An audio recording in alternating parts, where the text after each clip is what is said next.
আজ শেয়ার করব কোরবানি ঈদের স্পেশাল আগের দিনের গরুর মাংসের কোয়াব রেসিপি সংরক্ষণ করা সহ। হ্যালো এভরিওয়ান, আসসালামু আলাইকুম। আমন্ত্রণ জানাচ্ছি লিজাস কিচেন থেকে গরুর মাংসের কোয়াব রেসিপিটি দেখার জন্য। আশা করছি আপনাদের কাছে খুবই ভালো লাগবে। চলুন শেয়ার করি কথা না বাড়িয়ে। এখানে আমি একটা হাঁড়ি নিয়ে নিয়েছি। হাঁড়িতে আমি 1 কেজি পরিমাপে বড় সাইজের গরুর মাংস কেটে নিয়েছি। আমি ভালোভাবে পরিষ্কার করে মাংসগুলো ধুয়ে নিয়েছি। সাইজটা একটু বড় বড় করে রেখেছি। কোয়াবের মাংস সব সময় বড় করে রাখতে হয়। এখানে আমি অ্যাড করে দিচ্ছি তেজপাতা, কালো এলাচ, দারুচিনি, তারা মশলা। এখন অ্যাড করে দিলাম লবঙ্গ, দিয়ে দিলাম সাদা এলাচ, গোলমরিচ। আমি সব রকমের আস্ত মশলা ব্যবহার করেছি। এখানে দিয়ে দিলাম 2 চামচ আদা পেস্ট, 1.5 চামচ রসুন পেস্ট ব্যবহার করেছি এখানে। এখন দিয়ে দিলাম 4 চামচের মতো পেঁয়াজ পেস্ট। একটা মাঝারি সাইজের পেঁয়াজের অর্ধেক পেস্ট করে নিয়েছি আমি। পেঁয়াজ পেস্টটা আপনারা চাইলে স্কিপ করতে পারেন। এর সাথে আমি দিয়ে দিলাম হলুদের গুঁড়া 1 চামচ, মরিচের গুঁড়া 1 চামচ, মিক্স মশলা গুঁড়া 1 চামচ আর গরম মশলা গুঁড়া 1 চামচ। এখন দিয়ে দিচ্ছি স্বাদ মতো লবণ। দিয়ে আমি সুন্দরভাবে মেখে নেব। অ্যাড করে দিলাম একটু সরিষার তেল। আপনারা চাইলে এখানে সয়াবিন তেল একটু ব্যবহার করতে পারবেন, বেশি ব্যবহার করতে হবে না তেল। পরিমাণ মতো পানি দিয়ে আমি চুলায় বসিয়ে দিলাম। কিছুক্ষণ জাল করার পরে দেখেন বলক এসে গেছে। এখন নেড়ে ছেড়ে দিচ্ছি। নেড়ে ছেড়ে আবারও ঢেকে রাখবো। চুলার আঁচ এই পর্যায়ে মিডিয়াম টু লো হিটে রেখে আমি মাংসগুলো সিদ্ধ করে নেব। কিছুক্ষণ পর আবার চেক করে নিচ্ছি। এখন মাংস থেকেও পানি বের হয়েছে, অনেক পানি বের হয়েছে। এই পানিতেই আমি মাংসটা সিদ্ধ করে নেব। আবারও নেড়ে ছেড়ে দিচ্ছি। নেড়ে ছেড়ে ঢেকে আমি প্রায় 15 মিনিটের মতো চুলার আঁচ মিডিয়াম টু লো হিটে রেখে জাল করে নেব। ঢেকে দিলাম। 15 মিনিট পর আবার ফিরে আসলাম। মাংসগুলো প্রায় 80% মতো সিদ্ধ হয়ে গেছে। গ্রেভিটাও ঘন হয়ে আসছে। আমি এখানে বেশি মশলা ইউজ করি নাই, যতটুকু প্রয়োজন ছিল ততটুকুই ব্যবহার করেছি। আপনারা চাইলে কম মশলা ব্যবহার করতে পারবেন। পরে কোয়াব করার পরে যখন রান্না করবেন সংরক্ষণ করে, তখনও মশলাটা ব্যবহার করতে পারবেন। আমি একসাথে এখনই ব্যবহার করে নিয়েছি। গ্রেভিটা ঘন হয়ে আসছে, মাংসগুলোও প্রায় সিদ্ধ হয়ে গেছে। এখন আমি একটা সার্ভিং ডিশে তুলে নেব মাংসগুলা।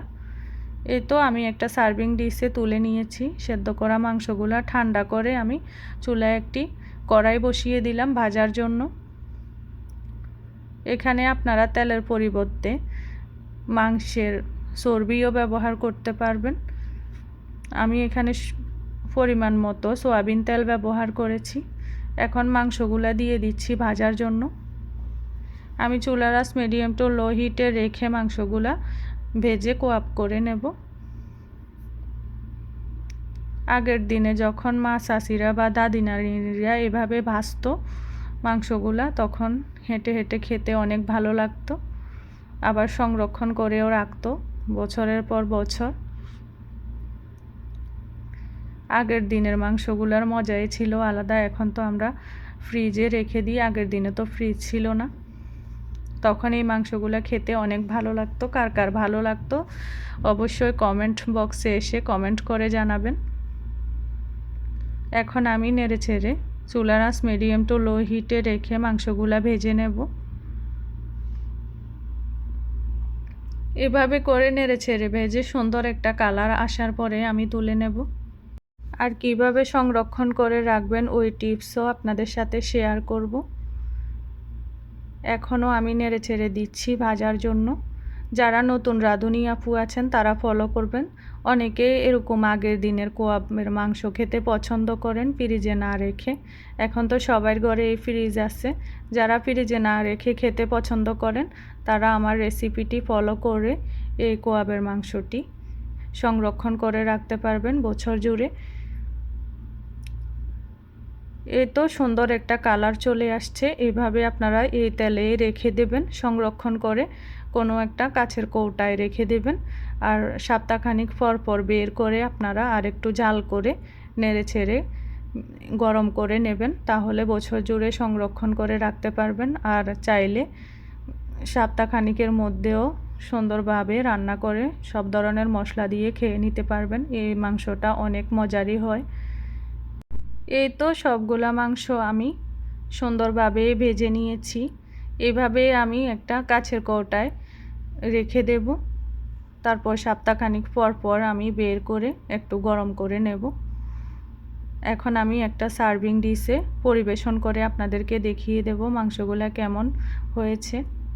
একদম ভাজা ভাজা করে নেবেন।